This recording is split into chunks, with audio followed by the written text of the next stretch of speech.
Assalamualaikum warahmatullahi wabarakatuh.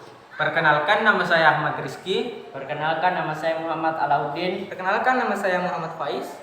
Kami dari kelompok E1 akan mempresentasikan paham kebangsaan, nasionalisme, dan menjaga NKRI. 1. Memahami paham kebangsaan.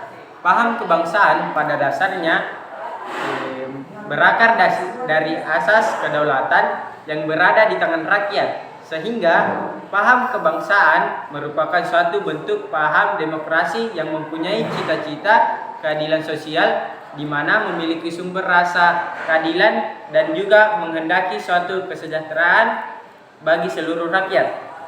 C. Ciri-ciri nasionalisme. Berikut ciri-ciri dari nasionalisme.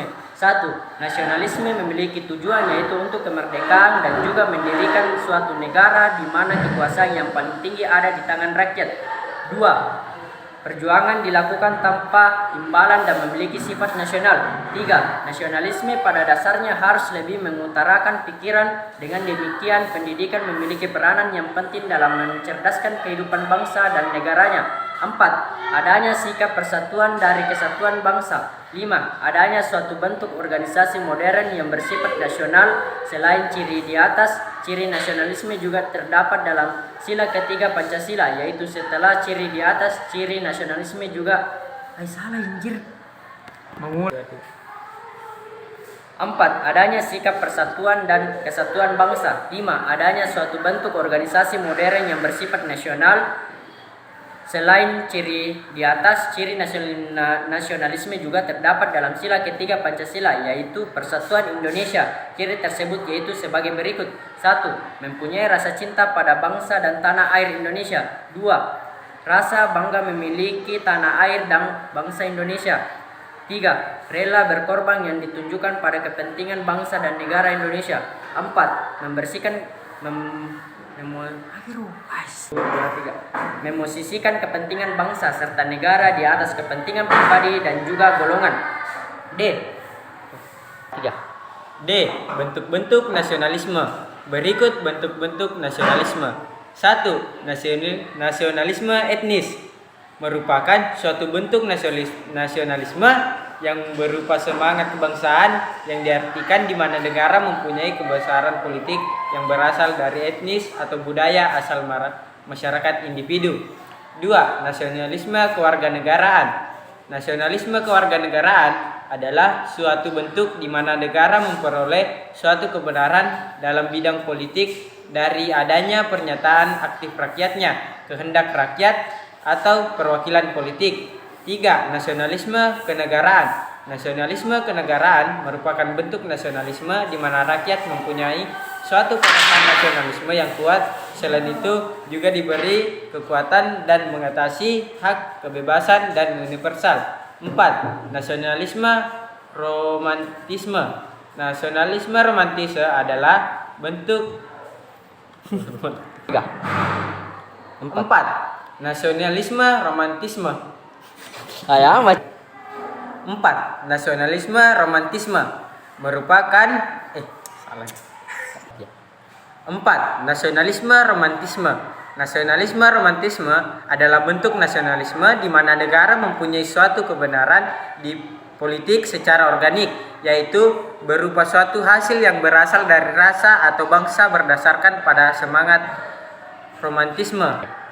5. Nasionalisme budaya. Nasionalisme budaya adalah suatu bentuk nasionalisme di mana negara mempunyai kebenaran politik yang berasal dari budaya bersama. Hal tersebut bukan berasal dari sifat keturunan, misalnya warna kulit, ras, dan lain sebagainya.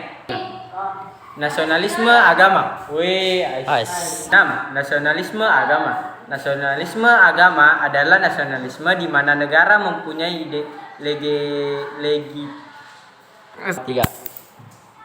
Nasionalisme agama. Nasionalisme agama adalah nasionalisme di mana negara mempunyai legitimasi politik dari adanya suatu bentuk persamaan. B. Tujuan nasionalisme. Berikut tujuan dari nasionalisme, yaitu 1. Membangun sebuah hubungan yang harmonis. dan rukun antara masyarakat dan individu lainnya. 2. Menjaga sebuah negara, bangsa, serta tanah air dari serangan para musuh yang mengancam negara, baik itu dari luar negeri maupun luar negeri. 3. Upaya untuk menghilangkan dan menghapuskan ekstremisme atau tuntutan yang berlebih dari warga negara maupun masyarakat kepada pemerintah. 4. Membangun dan mempererat sebuah tali persaudaraan. Nasionalisme merupakan suatu bentuk kesadaran dan kebanggaan bernegara yang berdampak pada timbulnya sikap dan perasaan yang lebih mementingkan kehidupan nasional di atas kepemimpinan pribadi, golongan, daerah, ataupun partai yang sedang diwakili. A. Hakikat nasionalisme. 1. Nasionalisme dalam arti luas. Nasionalisme dalam arti luas adalah suatu bentuk perasaan cinta bangsa terhadap tanah air dan bangsanya dengan tidak memandang bangsa lain lebih rendah derajatnya. 2. Nasionalisme dalam arti sempit.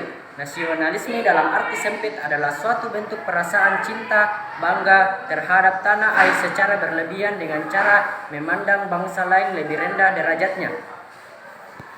Kesetiakawanan sosial. 6. 3. Cinta akan tanah air dan bangsa. 4. Demokrasi atau kedaulatan rakyat. 5. Kesetiakawanan sosial. 6. Masyarakat adil dan makmur. C. Unsur dasar wawasan kebangsaan. 1. Wadah kehidupan dalam masyarakat berbangsa dan juga bernegara meliputi semua wilayah Indonesia yang memiliki sifat serba nusantara dengan berbagai bentuk kekayaan penduduk serta aneka ragam budaya dan alam. 2.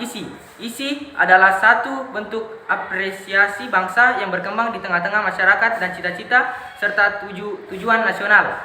3. Tata laku. Tata laku adalah suatu hasil interaksi yang terjadi antar wadah dengan isi. Wawasan kebangsaan akan berwujud tata laku. Tata laku terdiri atas sebagai berikut.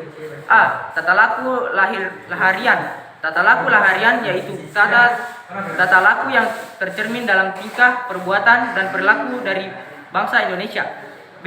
Tata laku batiniah. Tata laku batiniah yaitu tata laku yang mencerminkan jiwa, semangat, dan mentalitas yang baik dan berbangsa Indonesia.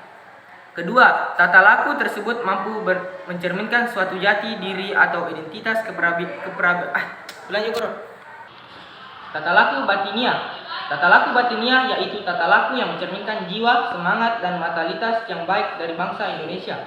Kedua, tata laku tersebut mampu mencerminkan suatu jati diri atau identitas kepribadian bangsa yang berdasarkan pada sifat kekeluargaan dan kebersamaan yang mempunyai rasa bangsa dan cinta terhadap bangsa dan tanah. Rasa bangga dan cinta terhadap bangsa dan tanah air. Dengan demikian akan menimbulkan rasa rasionalisme yang tinggi dalam segala aspek hidup. Cukup sekian dari presentasi kelompok kami. Mohon lebihnya dimaafkan. Wassalamualaikum warahmatullahi wabarakatuh.